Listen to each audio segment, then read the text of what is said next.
Friends, स्वागत है आपके अपने यूट्यूब चैनल डिफेंस विद अंकित में। मैं आपका दोस्त अंकित एक बार फिर से स्वागत करता हूं आपके अपने यूट्यूब चैनल पर। तो आज का जो हमारा टॉपिक है वो है क्या है नॉर्मलाइजेशन।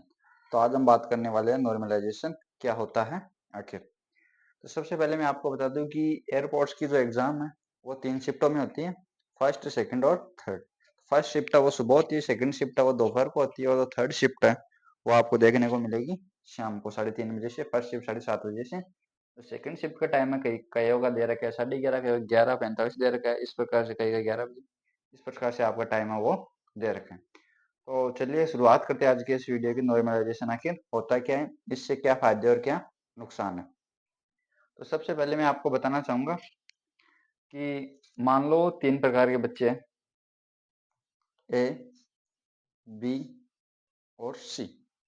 3 बच्चे हैं, ए, बी, सी। या आप मान सकते हैं, आपका नाम मान सकते हैं, आपके दोस्त का नाम, और आपके साथ एक और एग्जाम देने जाना उसका नाम। इस प्रकार से आप कर सकते हैं। दूसरी जो इम्पोर्टेंट बात है वो है कि जैसा कि आप सबको पता है कि एयरफोर्स के एग्जाम है 3 शिफ्टों में है। तो 3 शिफ्टों का जो पेपर लेवल है वो तीनों का अलग अलग होगा। फर्स्ट शिफ्ट है, मान लो एक के आ गई इजी, एक के मान लो क्या आ गई शिफ्ट है वो क्या आ गई इजी। तो इजी शिफ्ट आने की वजह से क्या है, उसका स्कोर है वो भी क्या होगा, अच्छा होगा, ये मान के चलो। दूसरा है उसका मान लो आप मीडियम या मॉडर्न मान सकते हो, ठीक है। तीसरा इसका मान सकते हो हार्ड आया था। थर्ड शिफ्ट है, इसका पेपर लेवल क्या मान सकते हो, हार्ड पेपर लेवल, ठीक है। तो इसके स्कोर है वो क्या होगा, थोड़ा सा इससे कम होगा। मान लो इसके नंबर हैं 30 के आसपास, तो इसके नंबर हो जाएंगे 40 के आसपास, या इसके 40, तो इसके हो जाएंगे 35, और इसके मान लो नंबर आ रहे हैं 30। इसका मतलब इसके इजी आने की वजह से इसका स्कोर है क्या है वो बड़ा है, इसका स्कोर थोड़ा सा कम हुआ है, और इसका तो एकदम से ही कम हो गया, ठीक है। लेकिन इन तीनों के लिए एक चीज है वो क्या है, सेम है। क्या, एयरपोर्ट्स की कट ऑफ, कट ऑफ इन सब के लिए क्या है, सेम।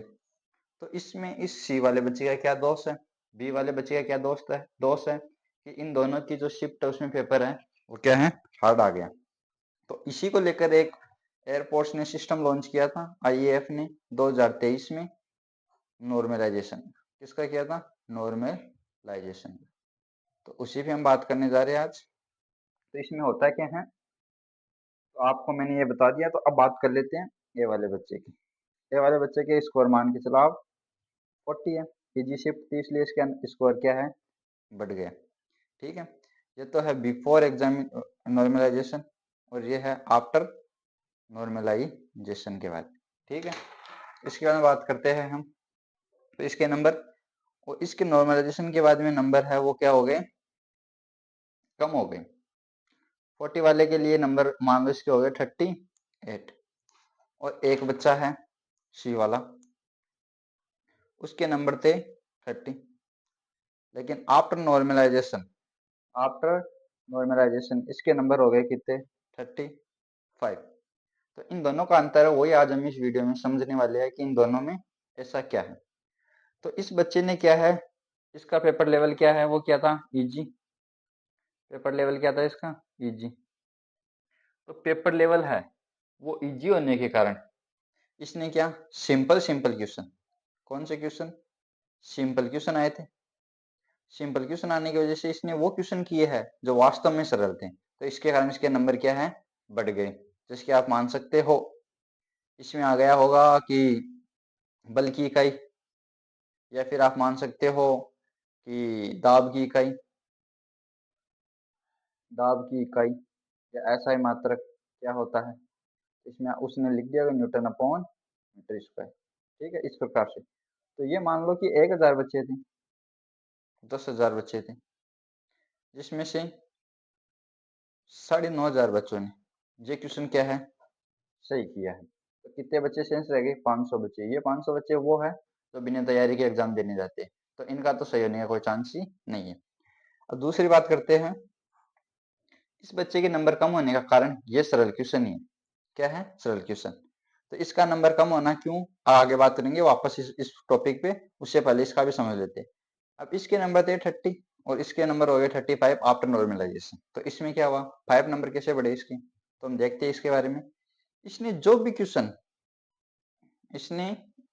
भी क्वेश्चन पुटअप किया है या सॉल्व किए हैं वो क्वेश्चन क्या थे, हार्ड थे भाई। क्या थे, हार्ड। ऐसे मान के चलो वही 10,000 बच्चे हैं, उनमें से जो हार्ड क्वेश्चन करने वाले बच्चे थे वो कितने थे, 500।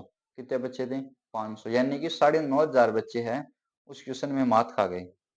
लेकिन इस बच्चे ने वो क्या, 550 वाले बच्चे ने उन्हीं क्वेश्चन को अटेम्प्ट किया है जो हार्ड थे या सरल थे, दोनों को अटेम्प्ट किया। लेकिन हार्ड वाले सिर्फ ये 500 बच्चे ही कर पाए, जिसके कारण से इनको क्या है, 5 नंबर का बेनिफिट देखने को मिला है। कितने नंबर का बेनिफिट देखने को मिला है, 5 नंबर का। तो इसके सरल होने की वजह से सभी ने ये क्वेश्चन अटेम्प्ट किया, जिस कारण से क्या है, सभी का स्कोर अच्छा हो गया। लेकिन ये बच्चा क्या है, ये बच्चा इसका शिफ्ट है वो हार्ड आने की वजह से इसको इतने नंबर नहीं ला पाए, जिसके कारण से इसका क्या हो गया, नुकसान हो गया। तो एयरफोर्स ने क्या है, इन दोनों को इक्वल करने के लिए एक फंडा लेकर आए। उस फंडे का नाम है नॉर्मलाइजेशन। तो नॉर्मलाइजेशन हमें आपको यही बताता है कि अगर कोई बच्चा, तो आप एयरपोर्ट की जो ऑफिशियल साइट है उस पर जाकर देख भी सकते हैं नॉर्मलाइजेशन का फंडा। वो मैं आपको इसमें जो ऑफिशियल साइट पे दे रखा है उसका, इसमें आपको स्क्रीनशॉट डाल दूंगा बीच में, जिसको आप पढ़ सकते हैं। उसमें साफ साफ ये दे रखा है कि यदि कोई बच्चा जिसकी शिफ्ट हार्ड है वो उन बच्चों के बराबर स्कोर नहीं कर पा रहा है या नहीं होगा, लाजमी है भाई, अगर हार्ड है तो उस प्रकार का स्कोर वो नहीं कर पाएगा। तो उसको इक्वल करने के लिए इन्होंने किसका फंडा अपनाया है, नॉर्मलाइजेशन का। नॉर्मलाइजेशन का, तो नॉर्मलाइजेशन का फंडा अपनाने का कारण पीछे यही था कि ए और सी इन दोनों बच्चों को क्या करना है, इक्वल। क्योंकि दोनों बच्चे के लिए क्या है, स्कोर है वो भी सेम जाएगा कट ऑफ का, और सिलेक्शन है वो भी दोनों के लिए सेम है। लेकिन एक शिफ्ट सरल और एक शिफ्ट हार्ड होने के कारण उस बच्चे का सिलेक्शन नहीं रुकना चाहिए। इस कारण से एयरफोर्स ने क्या है, इस प्रकार का नॉर्मलाइजेशन अपनाए हैं, ताकि इस सी वाले बच्चे को किसी प्रकार का कोई नुकसान न हो। तो ठीक है फ्रेंड्स, अगर आपको ये वीडियो पसंद आया है और आपको नॉर्मलाइजेशन समझ में आया तो आपको इस वीडियो को सब्सक्राइब करना है, चैनल को, वीडियो को लाइक करना है और बेल आइकन को प्रेस करना है। जय हिंद, जय भारत।